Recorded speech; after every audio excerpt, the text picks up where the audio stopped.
আপনাদের মধ্যে অনেকেই কমেন্ট করে জানতে চেয়েছেন, যদি কোনো ব্যক্তির অ্যাকাউন্টে অর্থাৎ ব্যাংকের অ্যাকাউন্টে মোটা টাকা জমা করে কোনো ব্যক্তি এবং নমিনি না রেখেই মৃত্যুর পথে আগমন করে থাকে, তবে উত্তরাধিকারী হিসেবে সে টাকা কে পায়? এবং সত্যিই যদি কোনো ব্যক্তির মৃত্যু হয়ে থাকে এবং তার অ্যাকাউন্টে মোটা টাকা থাকে, তবে অবশ্যই সে ব্যক্তির পরিবাররা কিভাবে সে টাকা সংগ্রহ করবেন, আজকের এই ভিডিওটির মাধ্যমে সেই দুটি বিষয়ে কিন্তু আলোচনা করব। তো ভিডিওটি খুবই ইম্পর্টেন্ট হতে চলেছে আপনাদের সকলের জন্য। তো নমস্কার, আমি সুব্রত, আপনারা দেখছেন এসএস অনলাইন সলিউশন। তো আপনাদের সকলকে ছোট্ট একটি রিকোয়েস্ট করতে চাইছি, আপনি যদি আমার চ্যানেলে নতুন হয়ে থাকেন তবে চ্যানেলটিতে সাবস্ক্রাইব করে পাশে রাখা বেল নোটিফিকেশনটি অন করে রাখার অনুরোধ করছি। তো চলুন ভিডিওটি শুরু করা যাক। প্রত্যেকের ব্যাংকের অ্যাকাউন্টের জন্য একজন নমিনি অত্যন্ত গুরুত্বপূর্ণ।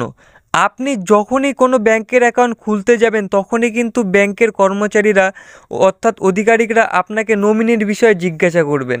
তো নমিনির বিষয়ে জিজ্ঞাসা অবশ্যই করবেন, কারণ এটা কিন্তু তাদের দায়িত্ব ব্যাংকের কর্মচারীদের। ব্যাংকের অ্যাকাউন্টের সঙ্গে সেই নমিনির নাম তারা জানতে চাইবে, গ্রাহকের সঙ্গে তার সম্পর্ক এবং নমিনির ঠিকানা তাদেরকে জমা দিতে হবে। তো নমিনির ক্ষেত্রে কিন্তু আপনাকে এইসব বিষয়গুলি মাথায় রাখতে হবে। এখন অনেকেই কমেন্টের মাধ্যমে প্রশ্ন করে রেখেছেন যে যদি কোনো ব্যাংকের অ্যাকাউন্টে নমিনি যোগ না করা হয় এবং গ্রাহকের মৃত্যু হয়, সেক্ষেত্রে উত্তরাধিকারী হিসেবে সে টাকা কে পায়? তো আজকের এই ভিডিওটির মাধ্যমে কিন্তু সে বিষয়ে আলোচনা করব। যদি কোনো ব্যক্তির অ্যাকাউন্টে মোটা অ্যামাউন্টের টাকা থেকে থাকে এবং তিনি নমিনি না রেখে মৃত্যুর পথে আগমন করে থাকে, এক্ষেত্রে উত্তরাধিকারী হিসেবে আইনগতভাবে গ্রাহকের স্ত্রী কিংবা স্বামী, সন্তান বা তার পিতামাতাই পেয়ে থাকে। যদি ওই ব্যক্তি অবিবাহিত হন, সেক্ষেত্রে কিন্তু তার পিতামাতা এবং ভাই বোনই উত্তরাধিকারী হিসেবে টাকাটা পেয়ে থাকেন। তো বোঝা গেল এখানে উত্তরাধিকারী হিসেবে কে টাকা পায় যদি কোনো ব্যক্তি নমিনি না রেখে মারা যায়। যদি ব্যাংকের অ্যাকাউন্টে কোনো নমিনি না থাকে, তবে কিছু পদ্ধতি অনুসরণ করে আপনিও সে টাকা তুলতে পারবেন। অর্থাৎ আপনাকে কিন্তু তার মৃত ব্যক্তির নিকটবর্তী কোনো আত্মীয় হতে হবে, তার পিতা মাতা বা ভাই বোন হতে হবে।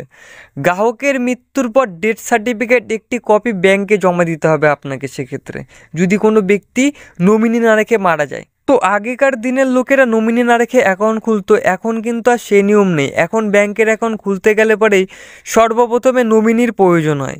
তো ডেথ সার্টিফিকেটটি দেওয়ার পর এরপর ব্যাংক নিশ্চিত করবে যে টাকাটা কার হাতে যাবে। এছাড়াও আদালতের থেকে উত্তরাধিকারী সার্টিফিকেট বের করে তা ব্যাংকে জমা দিতে পারেন আপনি।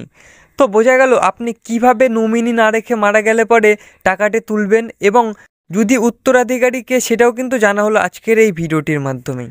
তো আজকের এই ভিডিওটির মাধ্যমে আমরা জানলাম যে যদি কোনো ব্যক্তি নমিনি না রেখে মৃত্যুর পথে আগমন করে থাকে, তবে উত্তরাধিকারী হিসেবে সে টাকা কার প্রাপ্ত হয়ে থাকে, এবং কোনো ব্যক্তি যদি মোটা অঙ্কের টাকা জমা রেখে মৃত্যুর পথে আগমন করে থাকে, সেক্ষেত্রে তার টাকা কিন্তু মা, ভাই, বোন এবং পিতামাতা পেয়ে থাকে, এবং সে টাকা কিভাবে তুলবেন সেটাও কিন্তু আজকের এই ভিডিওটির মাধ্যমে আপনি জানতে পারলেন।